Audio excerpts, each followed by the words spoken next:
Добрый день, уважаемые телезрители и радиослушатели. Мы работаем, как обычно, в прямом эфире, выходим одновременно и на телевидение, и радио ТТИМ Саха-Радиата, национальной вещательной компании «Саха». Сегодня за режиссерским пультом Николай Слепцов и Мария Новгородова, у микрофона редактор Юрий Сергеев. Люди, оказавшиеся в трудной жизненной ситуации, одиноко проживающие, пожилые, инвалиды, вот как их поддержать в наше непростое время, в наших непростых условиях? Кто занимается данной проблемой у нас в республике, в городе, в населенных пунктах? Куда обратиться тем, кто нуждается в соцобслуживании? Вот в связи с этим я сегодня пригласил в студию нашего гостя, это директора Республиканского комплексного центра социального обслуживания Наталью Николаевну Пахомову. Наталья Николаевна, здравствуйте. Добрый день. Уважаемые телезрители и радиослушатели, телефоны прямого эфира я напомню: 8 411 2 32 2066 и 32 11 66. Если у вас в ходе передачи сегодняшней возникли вопросы, пожалуйста, адресуйте их Наталье Николаевне Пахомовой. Я думаю, что она ответит очень лаконично на все ваши поступающие вопросы и пожелания. Постараемся. Да, постараемся, конечно. Наталья Николаевна, давайте начнем, наверное, с итогов минувшего 2025 года. Скажем так, в части вашей работы, какие результаты есть на сегодня? Действительно, проводить социальную работу, социальное обслуживание, меры соцподдержки в условиях Крайнего Севера, вечной мерзлоты – это уникальный опыт нашей республики.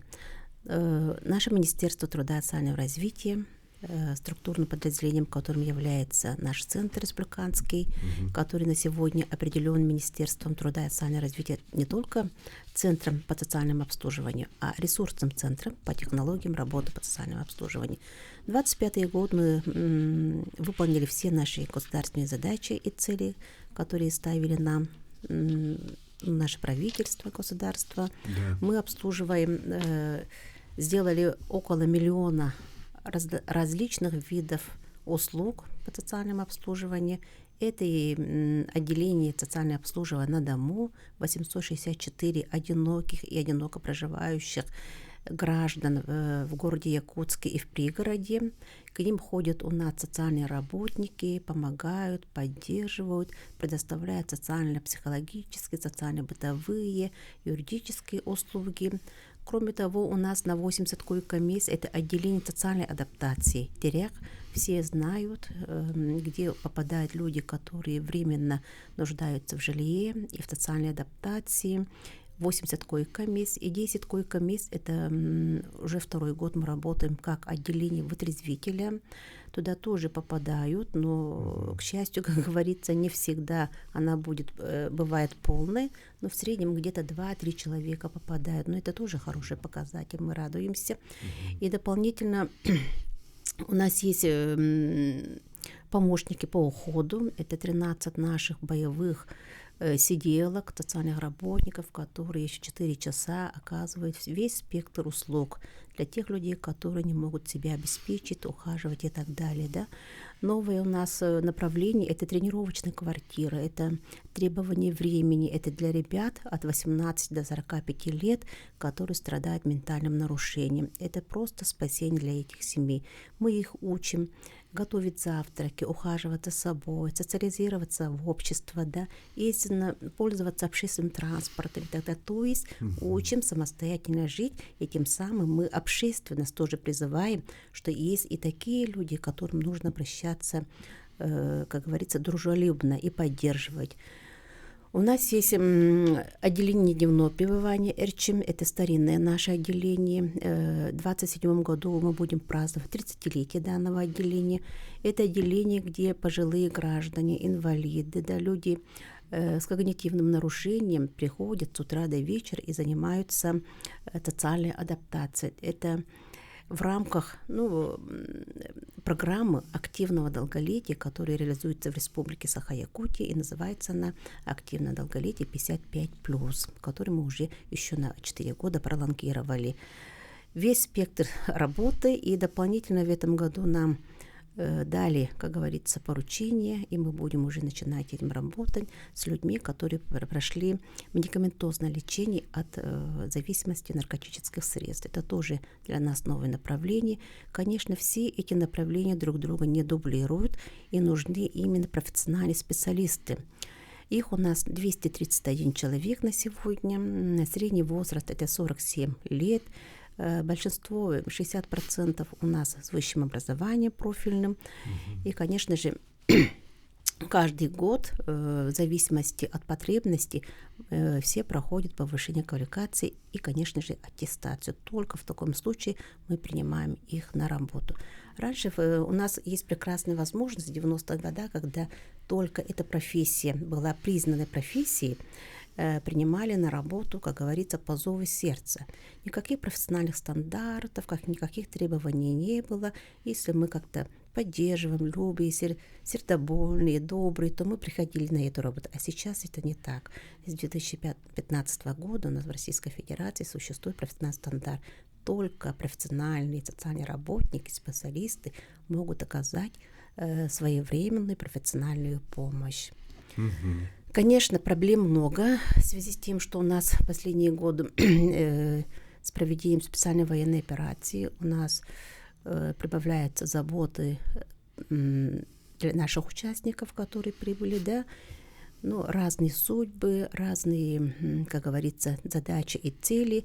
На сегодня мы поддерживаем и обслуживаем семей, около 40 семей мы поддерживаем, и ухаживаем за ними, за инвалидами и так далее. Но мы ожидаем, что еще будет наплыв, мы ожидаем своих граждан, которые борются за Родину, и мы готовы принять их профессионально в свои руки.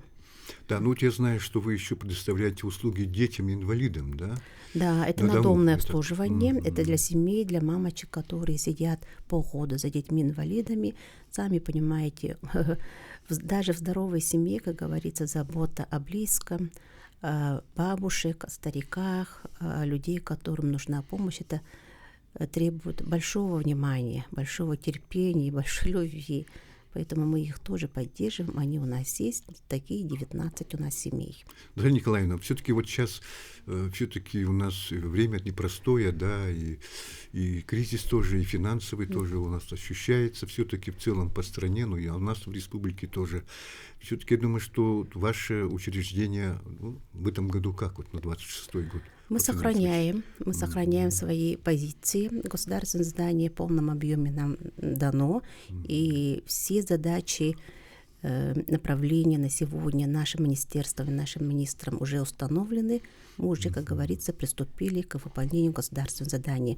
Мы являемся единственным большим таким комплексным центром по социальному обслуживанию, который обслуживает все категории населения.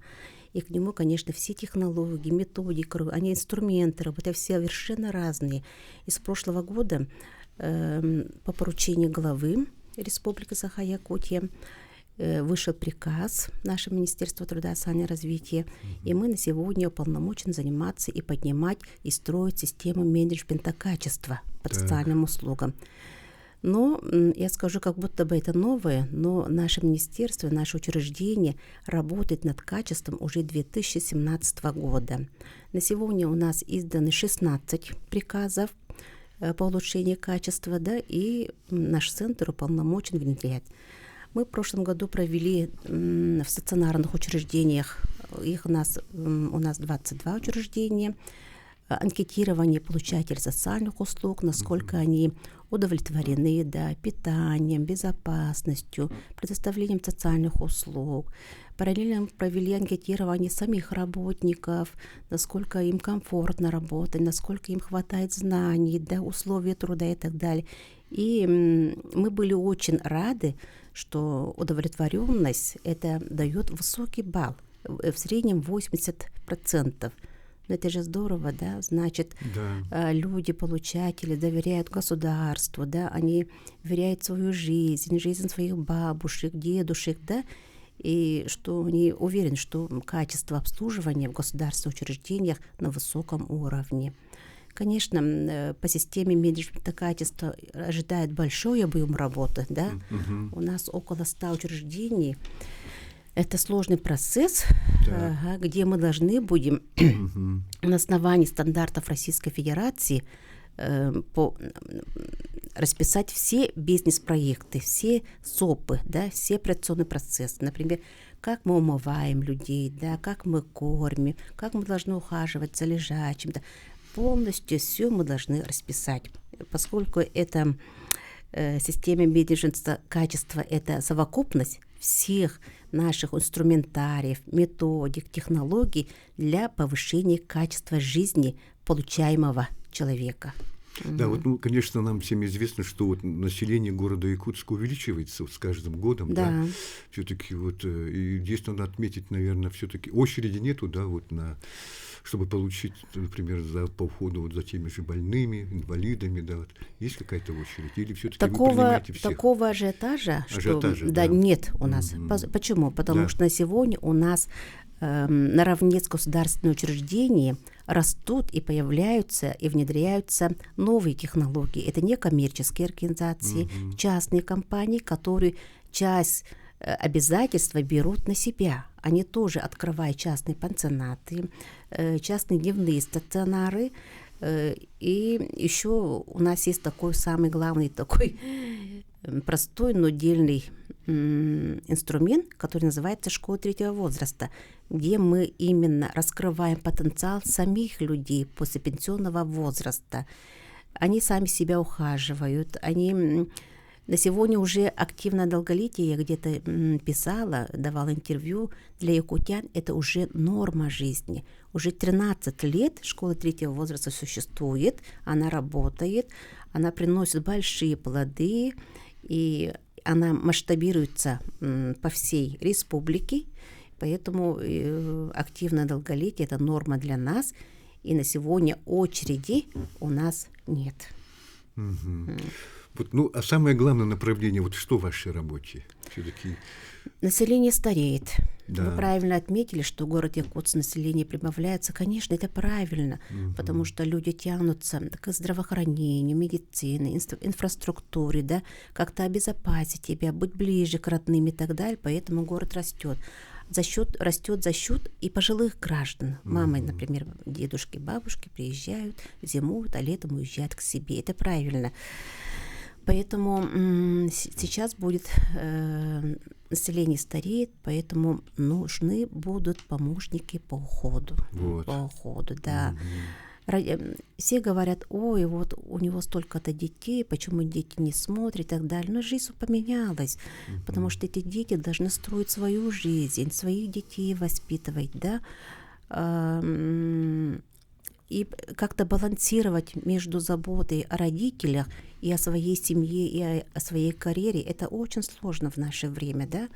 Хотя мы знаем, что мы северный народ, мы жили несколькими поколениями в семье и так далее, да, но времена меняются, поэтому тут тоже надо правильно понять. И у нас есть школа ухода. Школа ухода – это тоже действенный инструмент нашего министерства, да, где мы обучаем членов семьи, родственников, желающих, да, каких-то частников, которые открывают, как правильно, без ущерба здоровью, да, к себе ухаживающему, оказывает специальные профессиональные уходы. И она очень востребована. Мы в год где-то пропускаем, обучаем около 500 человек. И не обязательно помещать бабушку или дедушку в специальные дома, когда можно правильно организовать уход в домашних условиях. Мы к этому стремимся. И мы должны понять, и общество должно понять, что все в наших руках. При правильной постановке, при правильном, как говорится, ведении вот этой семейной проблемы разрешения можно оставить пожилого человека у себя. Это же счастье, счастье, да. Быть рядом со своими, чувствовать, как говорится, уход и так далее. Не обязательно помещать их в какие-то помещения. Наталья Николаевна, вот вы вначале тоже говорили о вашем коллективе немножко, да? Все-таки у вас ветеранов-то очень много, кстати говоря, работает. Конечно. И вот совсем недавно, в конце января, в отделении дневного пребывания, вот Эрчим, был такой особенный, теплый, конечно. Ну, немного, конечно, с грустинкой такой день, когда вы провожали на заслуженный отдых вот ветерана, да, инструктора по трудотерапии Елену Серафимовну Сафронееву. Да. Но таких людей, наверное, у вас не один десяток, наверное. Конечно, да? потому что эта служба, еще раз подчеркиваю, она существует несколько десятков лет, Да. и это вся история людей, коллективного труда. Вот. Каждый человек приходит, влаживает свою душу, да, свое сердце и так далее, приносит пользу. И, конечно же, Елена Серафимовна один такой человек, который нам всем пример. Она очень талантливая, она очень профессиональная, да. Поэтому, когда уходят наши ветераны, сам труд у нас тяжелый. У нас риск профессионального выгорания, он очень высок. Очень высок, когда до таких уважаемого возраста накапливаем опыт и достойно мы уходим, достойно провожаем. Но я считаю, что это достойная история. Достойная история. Мы с благодарностью будем ее помнить, будем с ней работать уже, как говорится, вне стенах нашего учреждения. Она будет отдыхать, заниматься детьми, внуками, заниматься собой и, как говорится, на примере показывать активное долголетие. Да, конечно. Да. Вот, ну, а молодежь как к вам тянется? Вот идут к вам на работу? Да, имидж нашей работы. Имидж все-таки да. есть вашей работы. 10 лет тому назад, скажем, там не очень-то было престижно работать социальным работником, да, неохотно шли, это надо принять, но последние годы люди понимают, что это такая профессия, она многогранная, да, и нужны, конечно, профессиональные образования, не только желание, не только доброе сердце, да, а именно желание раскрыть секрет счастливой жизни, да, секрет, как можно балансировать в проблемных вопросах, какой инструментарий можно использовать. С одним словом, это можно сказать профессиональный и даже, возможно, какой-то свой профессиональный исследовательский путь. Даже в семье мы же не можем управиться, как говорится, с одним человеком и звонят, вот такая проблема, помогите. А на самом-то деле мы должны, как говорится, подумать, а как можно облегчить. И вот тут и встает вопрос о качестве жизни. Качество жизни, конечно, зависит от себя самого, от твоих членов семьи, от окружающих, от того, насколько государственные учреждения вам дадут инструмент работы, обучат, например, как вот школа третьего возраста, школа ухода, да, все есть. Даже у нас во всех учреждениях республики у нас есть техническое средства реабилитации, вот эти кровати. Народ-то знает только кресла и костыли, а на самом-то деле много таких вспомогательных технических средств, которые облегчают жизнь и труд человека. Да. Просто нужно учиться. Вот я знаю, что вот, по-моему, в прошлом году, наверное, еще вы как-то, наверное, обращались в мэрию, да, чтобы вам как-то благоустроили площадку прогулочную. Как вот сейчас обстоят дела? Ну да, у нас тоже единственные в республике Саха-Якутия, благодаря нашему правительству, да, 2 шикарных дома, специальных дома для ветеранов и для пожилых и инвалидов. Да? Она специально оборудована, она единственная была, которая проходила по всем проверкам по стандарту. Там и пандусы, и направляющие и так далее. Да? Но, к сожалению, все это стареет, и вот мы уже 4-й год уже пытаемся принять, мы приняли участие в 1000 дворов на Дальнем Востоке. На Дальнем Востоке. И, конечно, мэрия нас поддерживает, муниципальная мэрия, да, но мы очень надеемся, что нам сделают, как говорится, и обновят нашу площадку. Это не для нас, это инфраструктура для тех людей, которые нуждаются в нашей поддержке и помощи. И буквально несколько секунд до конца эфира, Наталья Николаевна, несколько слов нашим радиослушателям, телезрителям. Берегите себя, берегите родных, все-таки жизнь прекрасна, и она одна. Спасибо вам, Наталья Николаевна, за сегодняшнее участие в нашей передаче, за столь подробный, душевный такой разговор, беседу, да, вот, о вашем учреждении, о ваших пациентах. Вот. На этом, уважаемые телезрители, радиослушатели, наш первый час подходит к концу. Сейчас уходим на рекламу. Уважаемые телезрители и радиослушатели, мы продолжаем наш прямой эфир. Это передача «Якут сегодня». Здоровье для каждого человека превыше всего, и в последние годы здравоохранение, несмотря на внешние вызовы и различные санкции, не снижает качество предоставления медицинских услуг населению. Хотя и не без трудностей, встречающихся на этом пути, нарекания есть, и об этом люди тоже не молчат. А что на законодательном уровне? Вот какие шаги предпринимаются, какие законодательные инициативы вносились в минувшем году, и что запланировано в 2026 году? Ряд вопросов тоже возникает, конечно, у наших телезрителей, радиослушателей. Я хочу их адресовать нашему очередному участнику передачи, заместителю председателя Постоянного комитета по охране от здоровья Государственного собрания Иль-Тумен 7-го созыва, народному депутату Ивану Петровичу Луцкому. Здравствуйте, Иван Петрович. Добрый день, Юрий, добрый день, уважаемые радио и телеслушатели, зрители. Да, вам слово. Спасибо большое. Сразу, начать, наверное, следует о тех проблемах, которые мы поднимали в 2025 году. Для того, чтобы их сформировать, мы регулярно встречаемся с нашими избирателями. Неважно, от какого избирательного округа избран народный депутат, важно, чтобы он всегда находил точки соприкосновения со всеми жителями республики, потому что в названии Госсобрания и в названии нашего народного депутата прописана именно республика, и мы должны смотреть именно в масштабе нашего региона. Мы проводили в прошлом году ряд выездных заседаний комитета, в том числе по такой проблематике, как нехватка кадров на местах. Светлана Николаевна Давыдова, председатель нашего комитета, в этом плане задала тон участникам нашего комитета в части того, что мы прошли все стадии рассмотрения этого вопроса, начиная с парламентских слушаний, круглых столов, и результатом всего этого был правительственный час, в рамках которого тоже были выработаны все рекомендации, и сейчас мы их контролируем исполнение. Что было там принято концептуального, и то, что сейчас при поддержке и правительства республики, и Госсобрание Иль-Тумен реализуется. Наши средние специальные учебные заведения, это Якутский медицинский колледж, это Алданский и Нерюнгинский, начинают открывать филиалы в районах республики.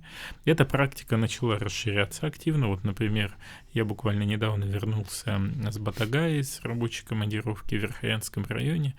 У нас тоже появилось отделение подготовки среднего медперсонала. Причем как сестринское дело, так и фельдшеров. То есть та проблема, которая стоит перед первичным звеном здравоохранения, это закрытие штатами и физическими лицами, даже правильнее сказать, фельдшерско-акушерских пунктов, она постепенно решается. Понятно, нам надо немного времени, чтобы кадры подготовить, но главное, все шаги уже сделаны. Сейчас на медсестру обучается год и 10 месяцев на базе 11 класса, на базе 9 класса 2 года 10 месяцев.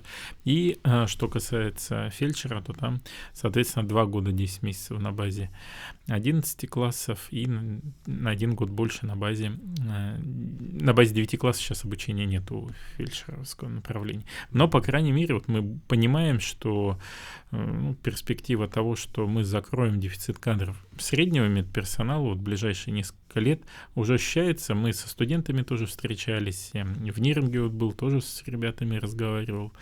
Они настроены работать. Главное, что мы понимаем, что им нужно. Это и уровень заработной платы, и, соответственно, условия работы. И эта тоже проблема решается. Более 68 объектов новых, именно ФАПов и врачебных амбулаторий введено. Я как раз был в отдаленном селе Верхоянского района, село Баранук, которое находится на другом берегу реки Яны. Там построен новый ФАП. Там есть сейчас фельдшер. Она сейчас планирует там переместиться работать в Батагай, но тем не менее условия ее работы значит, отдельное здание, подключенное к системе отопления, все современное, там, сиди и работай при той численности населения, которая есть. Вот это вот тоже мы решаем. Уровень заработной платы. Зарплата медицинских работников составляет среднего медперсонала 100% от уровня дохода, среднего по региону это более 100 тысяч рублей. Опять же, вот мы все говорим, и некоторые реагируют, вот средняя, я столько не получаю. Ну, понятно, что средняя, она формируется из того, что кто-то получает 150, кто активно работает, там ночные смены есть, дежурство, и, значит, кто-то может получать 70-80, но все равно усредненная это будет где-то 100-110 тысяч, это точно. По врачам сумма более 200. Потому что там 200%. Эти суммы все заложены в бюджете территориального фонда ОМС, который также принимается Государственным собранием Алтумен по предложению главы Республики Саха-Якутия и правительства Республики Саха-Якутия. И на этот год вот мы динамично в течение нескольких лет вели работу по увеличению общего количества средств, которые есть в фонде ОМС. Надо сказать, что здесь это такая была слаженная командная работа и депутатов Государственной Думы Галины Иннокентьевны Данчиковой и правительства республики здесь на местах. Тут главное, что победили все от этой работы, потому что были применены специальные коэффициенты к Республике Саха-Якутия, и мы достигли хорошего уровня финансирования со стороны Российской Федерации, что позволяет вот реализовывать те меры, о которых я сказал ранее. Понятно, что и остается еще проблема льготного лекарственного обеспечения, и эти проблемы я регулярно читаю в социальных сетях, и так люди обращаются, когда веду очный прием граждан. Что на сегодняшний момент? На сегодняшний момент чего мы добились совместными усилиями? Значит, определен единый оператор распределения лекарственных средств по льготной программе. Раньше это было каждый сам по себе внутри муниципальных образований. Получалось так, что человек, например, скончался, а ему лекарства заказывали, и его нельзя было оттуда взять и перераспределить другому человеку, потому что это были целевые средства именно на эту центральную районную больницу, например, и у отдельно взятого оператора. Сейчас единый оператор определен Саха-Фармация, далее сейчас проходят конкурсные процедуры уже на определение поставщиков самих лекарственных средств Саха-Фармацию. Саха-Фармация заключает сейчас договора агентские по аптекам, которые есть в районах, и туда эти лекарства начинают направлять. Я думаю, что вот проблема окончательно снимется уже к марту-апрелю, вот как поставщики начнут максимально эти препараты направлять и в Саха-Фармацию, ну и, соответственно, их распределять. Уже вот даже когда обращения у меня были в Верхоянском районе по ряду препаратов, уже в течение недели вот мне гарантированно сказали, что они поступят. Также мы сейчас вместе с Светланой Николаевной обсуждали изменения федерального законодательства. Там есть очень серьезная проблема, там правовая коллизия по федеральным и региональным льготникам. Есть одно предложение, но оно, понятно, требует обсуждения уже на уровне Государственной Думы Российской Федерации для того, чтобы уже вот это несостыковку, скажем так, в двух нормативных актах убрать. Я по этому случаю был и в прокуратуре республики, там мы тоже обсуждали этот вопрос. Прокуратура поддерживает депутатский корпус вот в направлении то, что мы по ДЛУ работаем, ну а самое главное, что в прошлом году вот как раз я выступал по отчету главы республики, Александру Сергеевичу задавал вопрос по льготному лекарственному обеспечению, и он поддержал мое предложение по увеличению средств и своим волевым решением в этом году на 1,1 миллиарда рублей, представьте себе, в масштабе республики это колоссальные деньги, дополнительно к той сумме, которая была в 2025 году, то есть сейчас на сегодняшний момент 3 миллиарда 850 миллионов рублей на льготное лекарственное обеспечение заложено в бюджете республики. Будем надеяться, что этих средств точно должно хватить. И вот таких проблем, которые возникали ранее по льготным лекарствам, их быть не должно. Но надо сказать, что все равно вот по людям индивидуально все эти проблемы решались, потому что пациенты обращались к заместителям главных врачей центральных районных больниц, городских поликлиник и медицинских организаций. И в рамках механизмов обязательного медицинского страхования люди получали жизненно важные препараты, и никто у нас там не скончался от того, что препараты мы не дали. Ну, это да, самое кстати, главное. так, телефоны прямого эфира 32 2066, 32 1166. Но есть ситуации, Иван Петрович, когда в те же городские поликлиники люди обращаются, и не раз обращаются, и всегда, значит, ответ один, простой. Не поступили еще, или не хватило там этих лекарств, да, для льготников. Давайте еще подождите. Через неделю перезвоните, через 2 недели. Ну, такие ситуации есть. Это, я думаю, что телезрители и радиослушатели подтвердят. Да, я об этом и сказал, что они есть, и обращения, вот они ко мне, вот буквально недельку назад были. Да. Но я объяснил, почему так произошло и как сейчас этот вопрос решается. Вот до конца сейчас все аукционы пройдут, и лекарства все необходимые появятся. Но надо не забывать, что появятся именно лекарства по международному непатентованному названию. То есть, допустим, если человек приходит и говорит, я хочу Ксарелта, но Ксарелта — это торговое название. Его международное непатентованное название — Ривароксабан.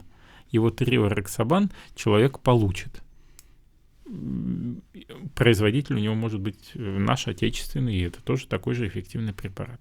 Вот это тоже надо понимать, потому что иногда, когда вот читаешь обращение, там вот именно указываются торговые названия. У нас закон есть четкий, который регламентирует порядок выписки лекарственных препаратов, что он выписывается только по активному веществу.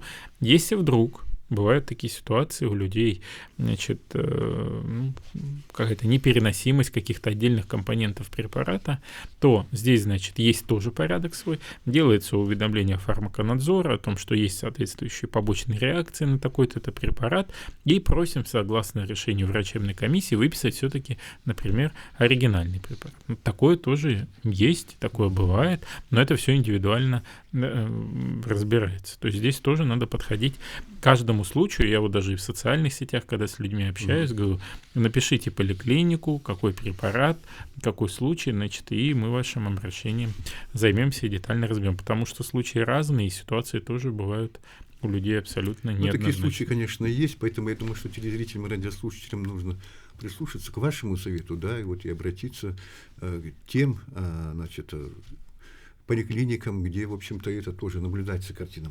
Иван Петрович, все-таки вот по кадрам, да, вот хотелось бы мне еще, конечно, вернуться. Ладно, вот средний медперсонал, младший медперсонал, да, понятно, вот врачи, например, да, вот узкие специалисты. У нас нехватка ведь тоже ощущается. Вот как здесь быть? Ну вот тут как раз-таки где-то и парадокс есть. Да. Вот по нормативам Российской Федерации, возьму тему, которая мне ближе, это по офтальмологам. Значит, норматив: один врач на 10 тысяч взрослого населения, ну и, соответственно, 10 тысяч детского населения, согласно приказам. У нас взрослых офтальмологов 134 человека по республике. То есть норматив-то, по идее, превышен с учетом того, что у нас 1 миллион. И вроде бы как их перебор. Ну да, так получается. А по факту, да, допустим, в арктических районах не везде есть офтальмологи. Ну, практически так. И вот этот вот дисбаланс мы пытаемся сейчас решить на уровне и правительства Российской Федерации, Минздрава России, чтобы индивидуальные расчетные нормы штатных единиц, они применялись к районам Крайнего Севера. Это первое. Значит, вторая история. Понятно, что вот в мединститут поступает определенное количество людей. В последующем, вот, например, 100 человек поступило на лечебное дело, они могут вправе выбрать узкую специальность. Там кто-то кардиолог, кто-то УЗИ, там, диагностика и так далее. Да. И вот они распределяются. Тут 2, тут 3, тут 4, тут 5. Но потом что происходит? Допустим, кто-то хочет остаться в Якутске, кто-то уезжает в свой родной Улус. Молодцы, уехали. Но приветствуем. Мы физически, допустим, не можем, да, это получится так, что в самые отдаленные села посадить весь набор русских специалистов. Почему? Потому что у нас столько людей просто-напросто нет. Мы не можем столько их выпустить, иначе у нас получится так, что у нас в республике должны быть только все и врачами половина, вторая часть должны быть педагогами и учителями, чтобы вот закрыть все потребности. Поэтому используются новые формы работы. Ну, первое — это телемедицинские консультации. Вторая — это вот мобильные бригады по заданию выездные главы республики, выездные. Далее сейчас уже у нас техника дошла до хорошего уровня, когда можно использовать оборудование оператором, передавать эти снимки и проводить консультации в очно-заочной форме. Вот, например, снимки КТ. Не обязательно там должен быть врач-рентгенолог на месте. Он может дистанционно описать этот снимок, и никаких проблем нет. Главное, чтобы сам аппарат был. Поэтому сейчас идем в этом же направлении. И у нас эти аппараты КТ, например, появляются в очень малонаселенных пунктах. В МОМе есть, Среднеколымске есть, вот в Батагае тоже он, сейчас идет процесс там пуска наладки, установки. Вот. Поэтому вот медицина движется по этому пути, и вот наша, наверное, задача тоже и народных депутатов, которые от медицины, объяснять это людям и доводить эту информацию до конечного нашего пользователя, это пациента. Вот. И в части подготовки у нас есть целевой набор как в мединституте Северо-Восточного федерального университета, так и есть квоты в центральные вузы. Но иногда даже получается так, что я сам сталкивался с этим, я предлагаю ребятам, ну давайте езжайте в Москву, вот целевое место. Не, мы не хотим, мы здесь хотим учиться. Раньше бы такое сказал, лет 10-15, да все, мы хотим туда, в центр вуз. Ну сейчас вот большая часть хочет именно попасть в мединститут СФУ. Это, конечно, хорошо, что доверяет нашему вузу, но это и вызывает вопрос, что мы теряем те места, которые нам предлагают центровузы. Это не есть хорошо для в целом потребности кадров республики. Поэтому постепенно восполнение идет. Понятно, кто-то уходит на пенсию, молодые кадры все равно выбирают специальные системы здравоохранения. Приглашаем из других субъектов Российской Федерации. Я вот с коллегами, главными врачами центральных районных больниц тоже общаюсь и вижу, что там приезжают с республик Бурятия, Тыва, Амурская область. Ну, потому что у нас уровень дохода чуть выше и уровень зарплаты. И земский доктор хорошо работает, и в некоторых районах программы еще собственные. Там в Нерунге можно там спокойно квартиру за 5 лет отбить в самом Нерюнгинском районе. Вот, поэтому очень хорошие подходы делают сами главы муниципальных образований. Поэтому, ну вот, тут просто нужно чуть времени. Надо же понимать, что врач, он готовится не 1 год и не 2 месяца, а он готовится 6 лет в ВУЗе плюс 2 года ординатуры. Вот 8 лет. Мы и так по ускоренному пути сейчас идем, чтобы эти вопросы закрыть. Так, ну что ж, у нас осталось около минуты. Иван Петрович, что можете добавить сказанному, пожелать нашим добавить в первую очередь, радиослушателям? Да, спасибо большое. Значит, хочу в первую очередь пожелать всем здоровья, это самое главное, чтобы у вас оно было. Во-вторых, приглашаем всех всегда проходить диспансеризацию, потому что это позволит оценить состояние уровня здоровья людей. Ну и сейчас у нас активно работают наши выездные офтальмохирургические бригады. Вот как раз в Вилюйской группе районов у нас сейчас активно уже там более 70 операций проведено, поэтому обращайтесь, мы вам поможем. Вот на этом, уважаемые телезрители, радиослушатели, в целом передача «Якут сегодня» завершается. Спасибо всем за внимание. Вот, я думаю, что мы встретимся с вами уже через некоторое время вновь. Всего доброго. До свидания.